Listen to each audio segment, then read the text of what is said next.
मैं कहता हूं जो मन के अंदर, विचार के अंदर जितना बड़ा विचार है, अगर आप घर गृहस्थी में उलझे हुए हैं, अगर आपका विचार छोटा है, आपका विचार अपने बच्चों तक ही है, तो आपको सूरज चांद नहीं दिखेगा। आपका विचार सिमटा हुआ है,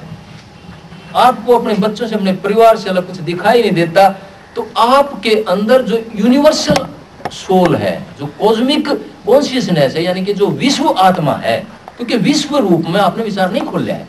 दूसरों के अंदर घुस के दूसरों की भला करने की, दूसरों के अंदर जाने का विचार नहीं खोला है अभी आपने, कि दूसरे का बच्चा खड़ा है और अपना बच्चा खड़ा है, दूसरे के बच्चे को भी अपने बच्चे के समान देखने की कोशिश करी है। कोई चीज बांटते हैं, 5 बच्चे खड़े हैं, अपने बच्चे को दे दिया है, दूसरे बच्चों को नहीं दिया, तो वो अपने सिमट गया वो आदमी। अगर ये कोशिश है कि नहीं 5 में जानी चाहिए ये चीज, तो उसका मतलब ये कि विश्व आत्मा के अंदर वो आदमी खुलने लग गया, जाने लग गया, कि दूसरों के अंदर जो आदमी जाने लग गया है, दूसरों की मदद करने में उतारू होने लग गया है, जो दूसरे में भी अपनी आत्मा जो देखने लग गया है, उस आदमी को चांद सूरज तभी दिखा। क्योंकि आप खोलोगे अपने आप को, जब तक अपने आप को खोलोगे नहीं, आप उस विश्व आत्मा के अंदर नहीं उतार सकते। अब पिछले महीने दिल्ली में सत्संग था,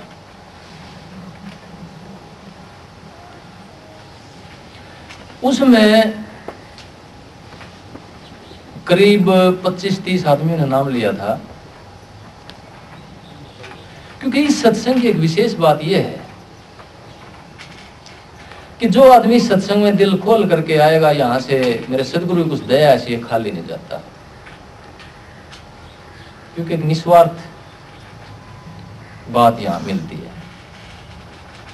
मैं किसी से कुछ लेता नहीं हूं, इसलिए मैं कर्म करता हूं, खुद कमाई करता हूं परिवार के। किसी आश्रम की व्यवस्था नहीं है, क्योंकि आश्रमों में एक बुराई, जैसे मैंने शुरू में बताया था कि जब शुरू में कोई चीज तपती है तो वहां पर पूरा समर्पण होता है, और जो शुरू में चीज आती है आगे घटती चली जाती है वो चीज, ये मान के चलना होगा। जिसने शुरू में, चाहे कोई भी आप ले लें, संत महात्मा, शुरू में राधा स्वामी पंथ में आगरा में आए स्वामी जी महाराज,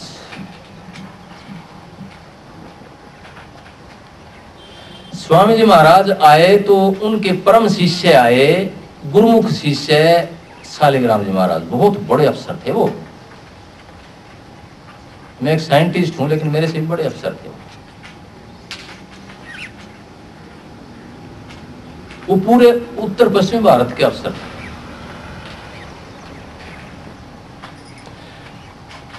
वो इतनी ज्यादा भक्ति करी उन्होंने, स्वामी जी महाराज के अंदर आत्मा इतनी एक होगी उनकी, क्योंकि कोई ज्ञान रूपी पुत्र या कोई ज्ञान रूपी रचना जब आती है निकल के, तो पूरे गुरु, पूर्ण शिष्य का मेल होता है, उससे पहले नहीं आती। या कोई पूर्ण आत्मा संसार में उतर के आती है, कोई पूर्ण पुत्र जन्म लेता है, तो पति पत्नी के अंदर एक बहुत ऊंची धार उठती है, प्यार की, प्रेम की, एकता की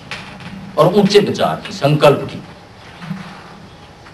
जहां ऊंचा विचार होगा, ऊंचा विचार जन्म लेकर के आएगा, बीज के रूप में उतरेगा वो। अगर हम छोटे बन कर रहे हैं तो छोटे रूप में आएगा, बीज बन के उतर के औलाद के रूप में। अगर एक विचार को खोले है विशालता में, तो विशाल बन करके आएगा। अब ये बहन जी नाम और कहीं से ले रखा है, लेकिन विचार खुला हुआ इनका है, इसलिए सत्संग आगे। नहीं तो हम सत्संग जाते हुए डरते हैं, हम तो कभी गुरु नाराज ना हो जाए। मैं कहता हूं गुरु को आपने अलग समझा है, यहां अलग गुरु समझा है, वहां अलग गुरु समझा है, हर एक के अंदर आप अलग देखते हैं गुरु।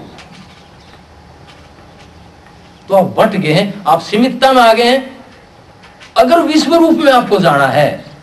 तो आपको खुल के हर चीज स्वीकार करनी पड़ेगी। अगर बुराई भी सामने आई तो उसके अंदर भी झांक कर देखना पड़ेगा, झांक कर देख करके आओ कि पता अच्छी चीज मिल जाए, वहां पर अच्छी मिल जाती है तो ले लेनी चाहिए आदमी।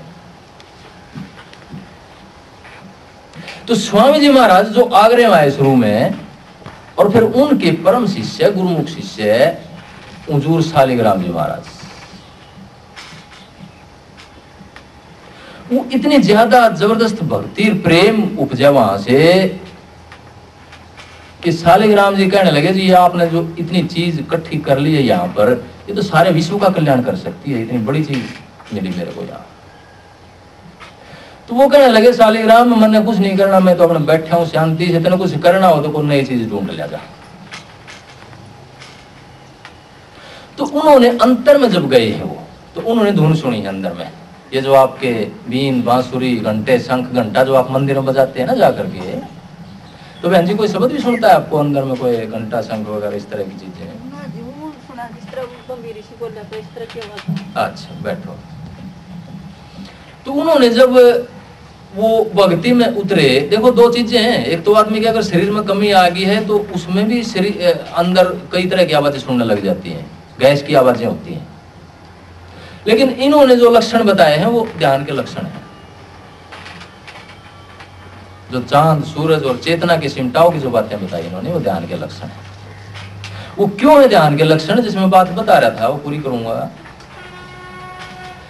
कि शालिग्राम जी महाराज ध्यान में उतरते तो पहले ही रहे थे वो, लेकिन उनके अंदर से एक रचना रचनी थी, क्योंकि गुरु का और शिष्य का मेल होता है। वो कहने लगे जी अंदर में जब आखिरी पॉइंट जो ध्यान का मिला उनको, आखिरी जब मौत का बिंदु आ गया अंदर में ध्यान करते करते, सिमट की सारी सूरत, आंखें पुतली उलट गई उनकी, जीभ अंदर खींच गई, नाड़ी की गति धीमी पड़ गई, बंद होना होगी, शरीर तन गया, खिंच गया, रस्से से खिंच गए, जैसे ताना नहीं खींच दिया कर हैं, देखा हुआ आपने दरी जब बुनते हैं तो ताना खींचते हैं दोनों तरफ से, उसको टाइट करते हैं, तो इस तरह से शरीर के अंदर ताना खिंच जाता है, आंखें पलट जाती हैं, जीभ अलग में खींच जाती है, चेहरा ऐसा लगता है जैसे हड्डी हड्डी रह रही है, तेरे कुछ नहीं ऊपर दिखता नहीं, जैसे एक शकल होता है ना, इस तरह से महसूस होता है।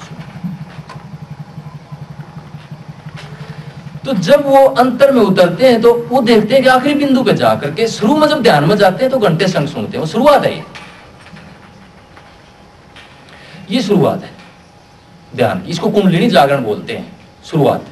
लेकिन शास्त्रों में जब मैं गया, जब चीजें पढ़ी, तो कुंडलिनी जागरण को एक परम अवस्था पारब्रह्म का दर्शन माना गया। लेकिन संत मत कहता है कि शुरुआत है, जब आप सूरत शब्द योग में भक्ति योग में जाएंगे तो ये शुरुआत है बस आपकी।